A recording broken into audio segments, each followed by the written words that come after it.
সকলকে ই পাঠশালায় স্বাগত। তোমাদের আজকে পঞ্চম শ্রেণীর আমার গণিত বই থেকে 156 থেকে 159 পাতা পর্যন্ত কিছু অঙ্ক আমরা শেখাবো। তোমরা তাহলে 156 পাতায় চলে এসো। এর আগের দিন আমরা 155 পাতার একটা ছক এবং সেখান থেকে মানের বিস্তার সেটা শিখেছিলাম। আজকে আমরা তারপরের ছকটা অর্থাৎ 156 পাতার যে ছকটা রয়েছে সেটা শুরু করছি। সেখানে কি রয়েছে? সেখানে রয়েছে দেখো, অঙ্কে লিখি, স্থানীয় মানের বিস্তার করি এবং কথায় লিখি। অর্থাৎ এর আগে যখন আমরা শতাংশের বা দশাংশের যখন শিখেছিলাম তখন যেরকম ছিল এটা ঠিক সেই রকম। কি রয়েছে? রয়েছে 318.005 318.005।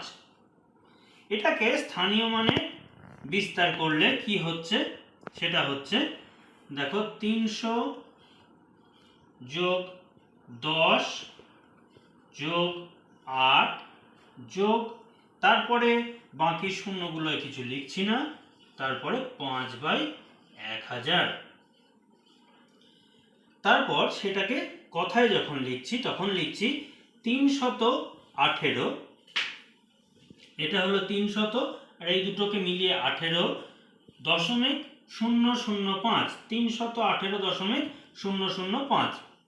আর যখন আমরা মানের বিস্তারের ক্ষেত্রে কথায় বলি তখন কি বলি? 318.5 সহস্রাংশ, 318.5 সহস্রাংশ বা 301.8, 301.85 সহস্রাংশ, 301.85 সহস্রাংশ। এটা কি?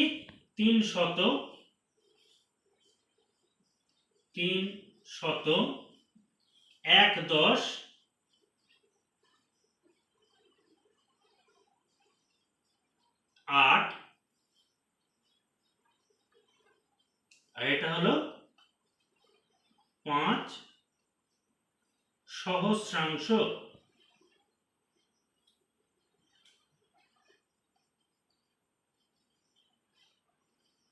সহস্রের অংশ, সহস্র মানে হচ্ছে হাজার, 1000কে সহস্র বলা হয়। তাহলে 301.85 সহস্রাংশ, তার মানে হচ্ছে এইটা যেটা মানের বিস্তারে লিখলাম। আর এটাকে যখন কথায় বলছিলাম তখন কি বলছিলাম? 318.005। অর্থাৎ তখন কিন্তু আমাদের শূন্যগুলোকে বলতে হবে। যখন এই দশমিকের আকারে যখন কথায় বলবো তখন কিন্তু শূন্যগুলোকে বলছি, কিন্তু যখন মানের বিস্তারে লিখছি তখন আর শূন্য যেহেতু এখানে লিখিও নি, তাই এখানে কথায় বলবো না। এর পরের অঙ্কটায় যদি আমরা চলে আসি, দেখো কি রয়েছে? 800, মাঝের ঘরটা লিখছি, 800 যোগ 20 যোগ 1 যোগ 3/10 যোগ 6/100 যোগ 1/1000। তাহলে সেখান থেকে আমরা কি পাচ্ছি? 800, তাহলে শতকের ঘরে আমরা যদি এটা লিখি তাহলে এটা শতকের ঘরে 8, দশকের ঘরে 2, এককের ঘরে 1, অর্থাৎ এই কটাকে যোগ করলে 801। দশমিক, এটা তাহলে 800, এই 20 আর 1 821। তারপরে এটা যেহেতু ভগ্নাংশের অংশ তাহলে 0.361, 361। তাহলে এটাকে যখন কথায় বলবো তখন 821.361। এটাকে যখন কথায় বলবো 802.3.6 সহস্রাংশ। 802.3.6 সহস্রাংশ। বোঝা গেল?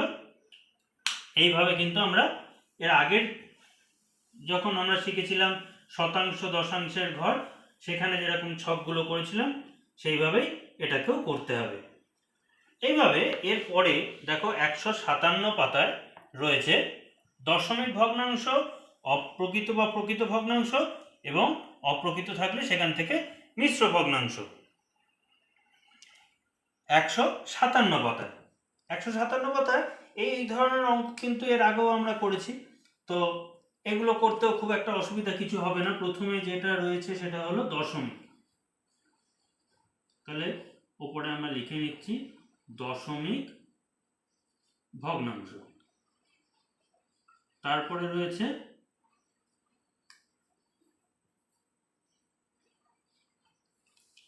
প্রকৃত বা অপ্রকৃত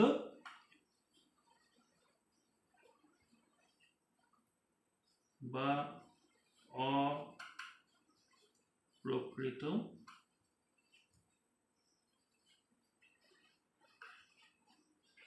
ভগ্নাংশ, এবং তারপরে রয়েছে যেগুলো অপ্রকৃত হবে সেগুলোর মিশ্র ভগ্নাংশ হবে।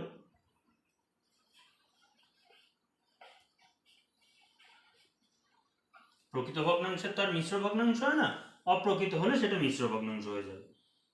এবার সেখানে দেখো প্রথম কি রয়েছে, হচ্ছে 0.025।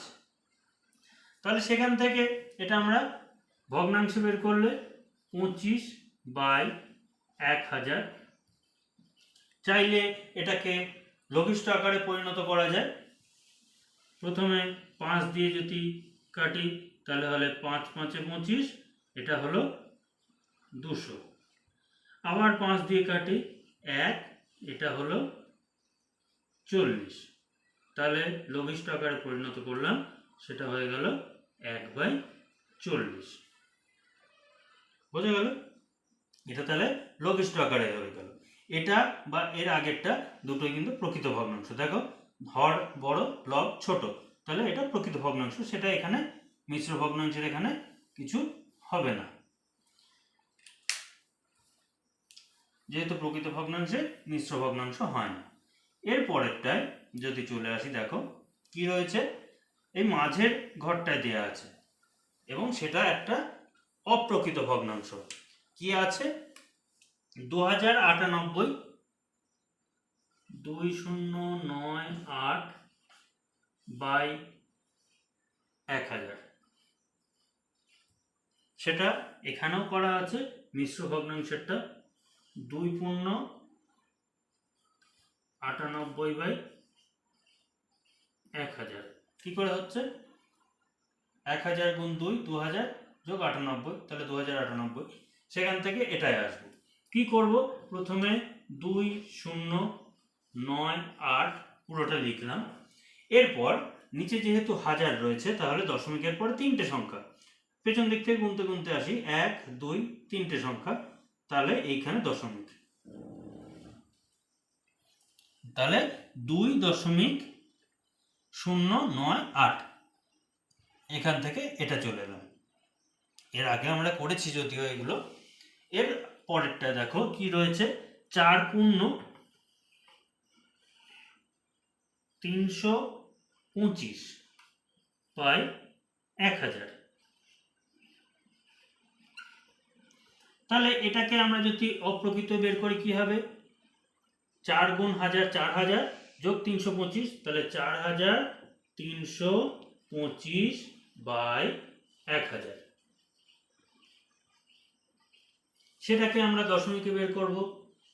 4325 লিখে নিলাম, নিচে 1000, তাহলে তিনটে সংখ্যার আগে দশমিক, তাহলে দশমিক হলো এখানে 1 2 3টে 4.325, 4.325।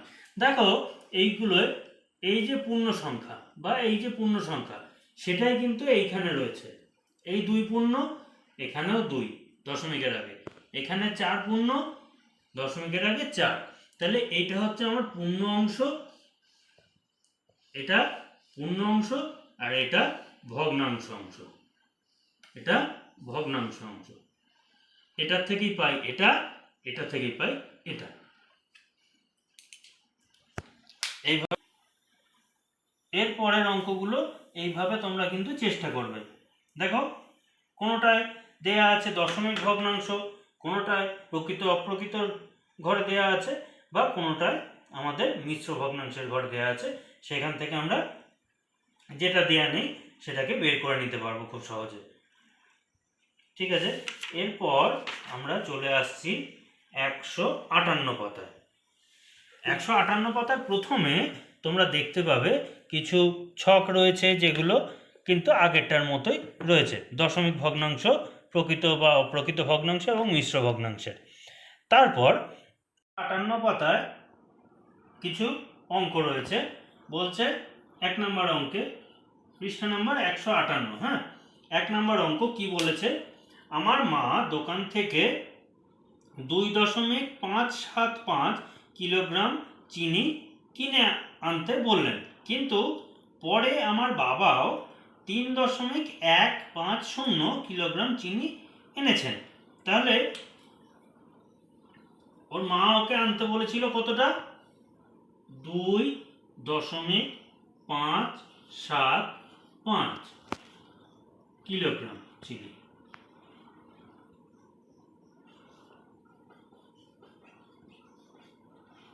এত কিলোগ্রাম চিনি আনতে বলেছিল, তো ও ওটা নিয়ে এসছে। এরপর তার বাবা কতটা এনেছে দেখো, বাবা জানতো না, সে আবার দেখেছে বাড়িতে চিনি নেই, সে আবার 3.150 কিলোগ্রাম চিনি নিয়ে এসছে। তাহলে তোমরা বলো তো যে মোট কতটা চিনি কি করে পাবো? মোট বের করতে গেলে আমরা সবাই জানি যে যোগ করতে হবে, যোগ করব, দাগটা ব্যাকা হয়ে গেল।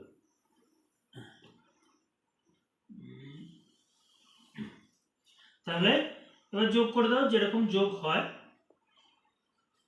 7 আর 5 12 2, হাতে 1, 5 আর 1 6 আর 1 7,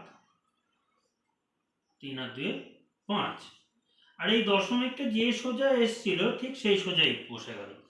এইগুলো যোগ করব যখন, সেটা মাথায় রাখবে অবশ্যই, যেটার নিচে যেটা সেটার নিচে সেটা বসাবো, এদিক ওদিক বসালে কিন্তু পরে দশমিকের মুশকিল হবে। 5 আর 0 যোগ করেছি, ঠিক তার নিচে 5 লিখেছি, 7 আর 5 12, 2টা এখানে লিখেছি ঠিক নিচে, 1 লিখলাম, তারপরে 5 আর 1 6 আর 1 7 হয়ে গেল, 3 আর 2 5, আর দশমিকটা ঠিক তার নিচে। তাহলে বাড়িতে মোট চিনি কতটা চলে এলো, 5.725 কিলোগ্রাম চিনি এলো। খুব সহজ অঙ্ক, যোগ। এরপর তোমাদের 2 নম্বর অঙ্কে কি আছে পড়ে নাও। বলেছে, আজ আমি আমার জেঠুর বাড়ি যাব, আমার বাড়ি থেকে প্রথমে 1.223 কিলোমিটার হেঁটে গেলাম, তারপর 11.275 কিলোমিটার বাসে গিয়ে আবার 0.351 কিলোমিটার হেঁটে গেলাম, আমার বাড়ি থেকে কত পথ গেলাম। অর্থাৎ এখান থেকে হচ্ছে তোমার বাড়ি, এখান থেকে তুমি হাঁটতে হাঁটতে হাঁটতে হাঁটতে বাস স্ট্যান্ডে গিয়েছো, সেখান থেকে বাসে করে গিয়েছো, তারপরে সেখান থেকে আবার হাঁটতে হাঁটতে জেঠুর বাড়িতে পৌঁছে গিয়েছো। তাহলে এই মোট পথটা কত সেটা বের করতে হবে। কি করব, এটা এটা প্রথম অংশ, এটা দ্বিতীয় অংশ, এটা তৃতীয় অংশ, তিনটে অংশকে যোগ করলে মোট পথটা পেয়ে যাব। তাহলে কিভাবে যোগটা করব? 1.223 কিমি, এত কিলোমিটার পথ প্রথমে আমরা হেঁটে যাওয়ার কথা বলবো। আচ্ছা, দেখছি। তারপরে দেখো 11.275, দশমিকের ঠিক তলায় আমরা দশমিক দেব।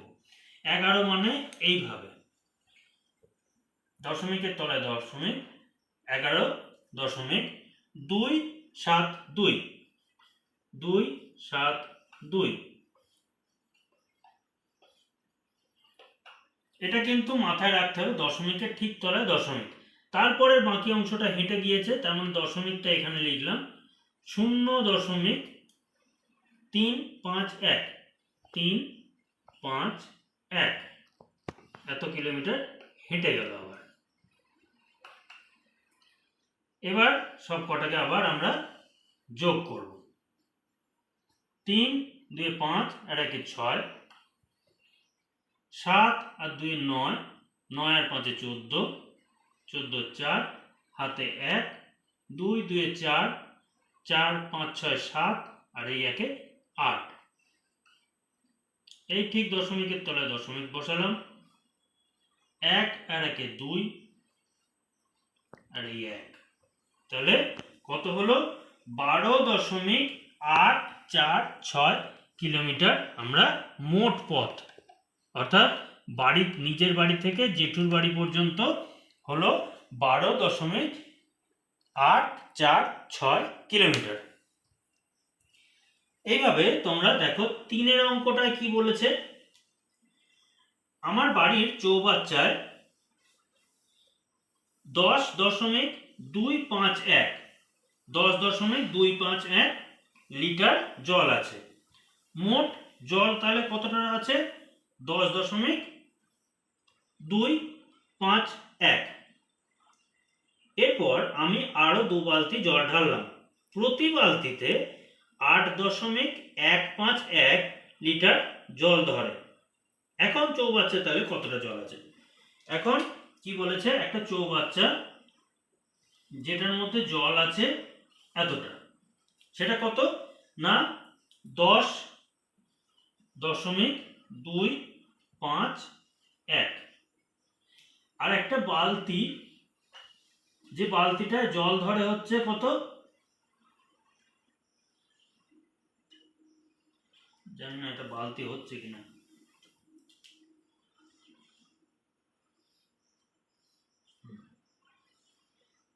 এই বালতিটায় এক একটা বালতিতে জল ধরে হচ্ছে 8.151 লিটার। এবার এই বালতির 2 বালতি আমরা জল আরো ঢেলেছি, তাহলে এই রকম দুটো বালতিতে কত ধরবে? হয় এটাকে আমরা 2 দিয়ে গুণ করব, বা এই একই সংখ্যাকে আবার একই সংখ্যা দিয়ে যোগ করব। এই দুটো যোগ করেও যা হবে, এটাকে 2 দিয়ে গুণ করলেও একই হবে। তাহলে আমরা 2 দিয়ে গুণও করতে পারি বা যোগ করতে পারি। যোগ বসিয়ে ফেলেছি, আমরা যোগটা করে নেব। তাহলে 2, 5 5 10 0, হাতে 1, 3 দশমিক 16, তাহলে 16.302 এত লিটার জল আমরা কিন্তু বালতি করে ঢাললাম।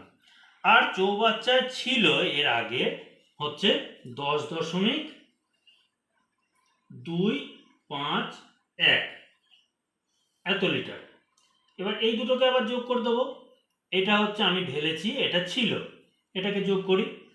2 আর 1 3, 5, 3 আর 2 5, দশমিকের তলায় দশমিক, 6 1। তাহলে 1 আর 1 2, তাহলে 26.553 এত লিটার আমাদের জল এবার চৌবাচ্চায় হলো। এখান থেকে আমরা 2 লিটার জল, এই 2 লিটার না, 2 বালতি জল আমরা এখানে ঢেলেছি, অর্থাৎ 2 বালতি জলে হয়েছে 16.302 লিটার। তার ছাড়া চৌবাচ্চায় ছিল 10.251। পুরো জল এখন কত হলো? 26.553 লিটার জল হলো। তো এইভাবে একটু বুদ্ধি করে করে 4 আর 5 এই দুটো অঙ্ক তোমরা বাড়িতে চেষ্টা করবে। এইভাবে কিন্তু আমরা অঙ্কগুলো করে ফেলব। এবার চলে আসি 159 পাতায়। 159 পাতায় ওই আগের মতোই কিছু সমস্যা সমাধান করতে বলা আছে, যেখানে বলছে রোকেয়া ও ইপসিতা একই মাপের দুটি ব্যাগ নিয়ে বাজারে গেছে। রোকেয়া 10.925 কিগ্রা চাল, 0.775 কিগ্রা ডাল, 1 কিগ্রা চিনি কিনেছে। ইপসিতা 8.773 কিগ্রা চাল, 1.1125 কিগ্রা ডাল, 3 কিগ্রা ময়দা কিনেছে। কার ব্যাগ বেশি ভারী? এবার হিসাব করতে বলেছে। দেখো 1 নাম্বার অঙ্কে তোমরা বইতে পড়ে নাও। এবার রোকেয়ার ব্যাগে কি কি আছে? রোকেয়ার ব্যাগে আছে চাল, আছে চাল, আছে ডাল, আর আছে চিনি। চিনি তো? হ্যাঁ, চিনি। কার ব্যাগে? রোকেয়া।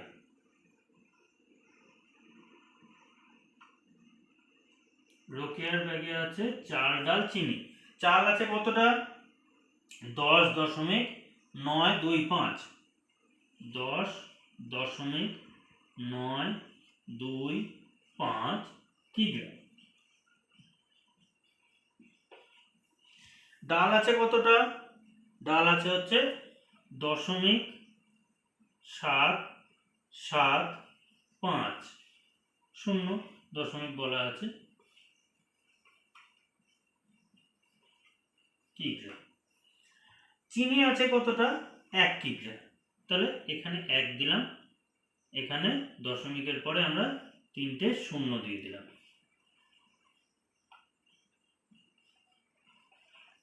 এবার এই কটাকে যোগ করলে আমরা পেয়ে যাব তার ব্যাগে মোট কত পরিমাণ জিনিস রয়েছে। দেখো যোগ করো, 5 5 10 আর 0 10 এর 0 হাতে 1, 7 8 9 আর এই 1 এ 10, 0 হাতে 1, 9 আর 1 এ 10 আর সাথে 17 7 হাতে 1, 1 আর 1 এ 2 আর এই 1। তাহলে এই দশমিকের তলে দশমিক বসলো। তাহলে 12.7 কিগ্রা জিনিস আছে কার ব্যাগে? রোকেয়ার ব্যাগে। 12.7 কিগ্রা। এরপর চলে আসছি ইপসিতার ব্যাগে কি কি আছে।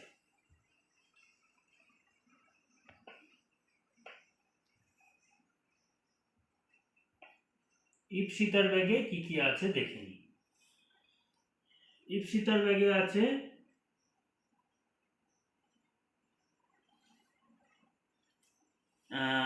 চাল, ডাল আর ময়দা।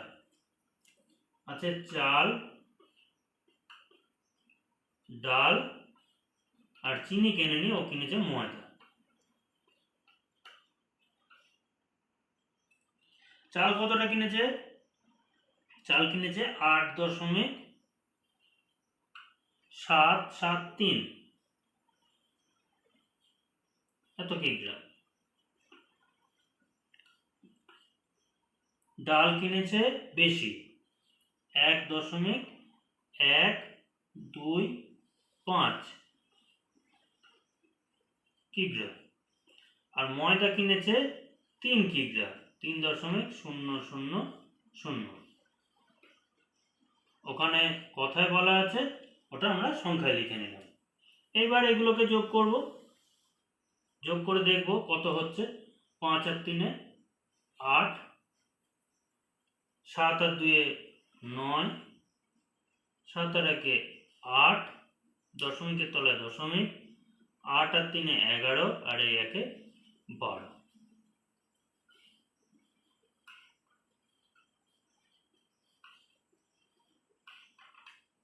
দেখো ইপসিতার ব্যাগে জিনিস রয়েছে 12.898 কিগ্রা, আর রোকেয়ার ব্যাগে ছিল 12.700 কিগ্রা।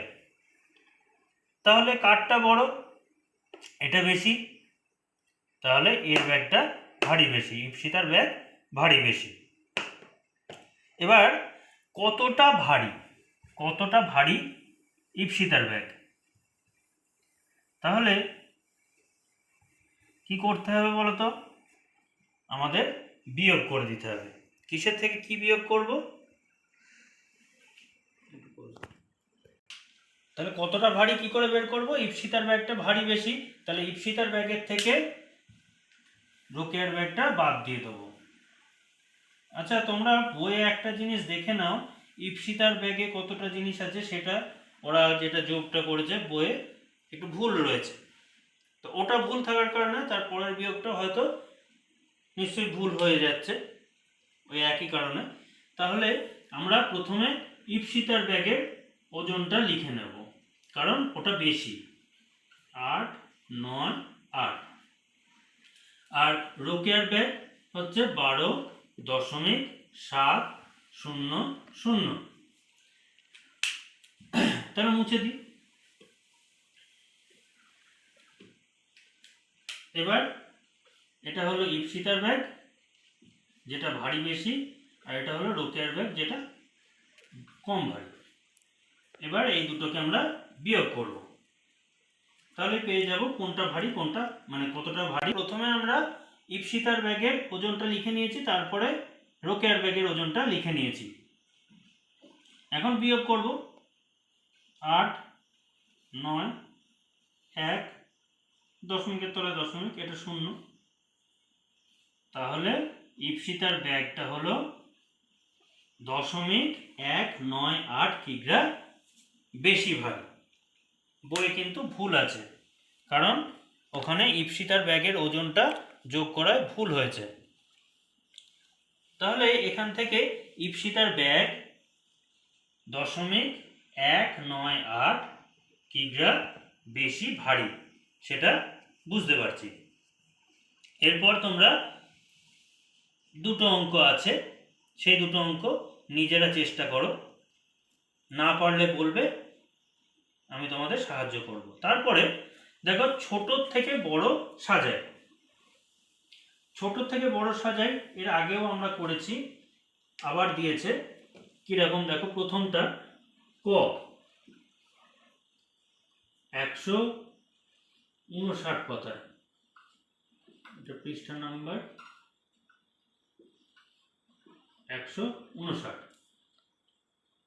কয়েকটা কি বলেছে দেখো, 0.235,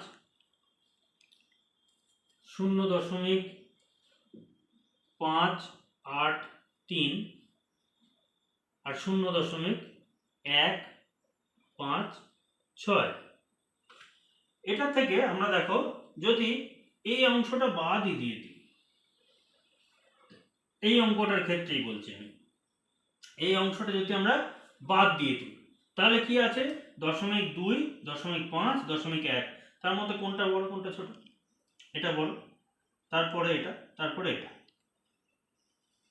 তাহলে এটা যদি বড় হয় তাহলে এই পুরোটাই বড়, এটা তারপরে থাকলে এই পুরোটা তারপরে এটা। বা আমরা এটাকে যদি আমরা ভেঙে নিই, ভগ্নাংশের আকারে যদি আমরা ভেঙে নিই এটাকে, তাহলে কি পাচ্ছি দেখো। আমরা কিন্তু মুখে মুখে বের করে ফেলেছি যে 0.583 সব থেকে বড়, তারপরে হচ্ছে 0.235, তারপরে হচ্ছে 0.156। এবার সেটা একটু মিলিয়ে নেওয়া যাক। এটাকে যদি দশমিকটাকে যদি আমরা ভগ্নাংশে ভাঙি তাহলে হবে নিচে 1000, কারণ দশমিকের পর 3টে শূন্য, 235। এটার ক্ষেত্রেও নিচে 1000, কারণ 3টে সংখ্যা, এটার ক্ষেত্রেও তাই।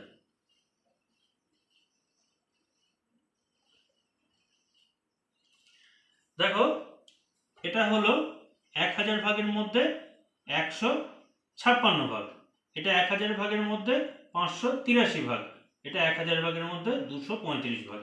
এটা সব থেকে ছোট, এটা সব থেকে বড়, এটা মাঝে।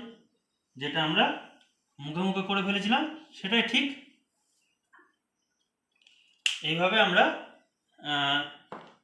বাকি অঙ্কগুলো খুব সহজভাবে এই নিয়মটাকে যদি আমরা মেনে চলি তাহলে করে ফেলতে পারবো।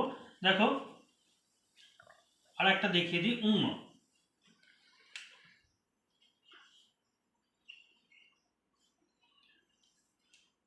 কি আছে, 201.201, 200.001, 202.003। আচ্ছা, এইগুলো তো ভগ্নাংশ অংশ। যদি আমরা খালি পূর্ণ সংখ্যাটায় আসি, পূর্ণ সংখ্যায় দেখো সব থেকে বড় এ, তারপরে তাহলে ভগ্নাংশে অংশে তো পড়ে যাওয়ার কথা, প্রথমেই তো পূর্ণ অংশে এ বড় আছে, তাহলে একে বড় দিয়ে দিলাম 202.003 সব থেকে বড়, তারপরে 201.201, তারপরে 200.001। সকলে সুস্থ থেকো, সাবধানে থেকো, ভালো থেকো।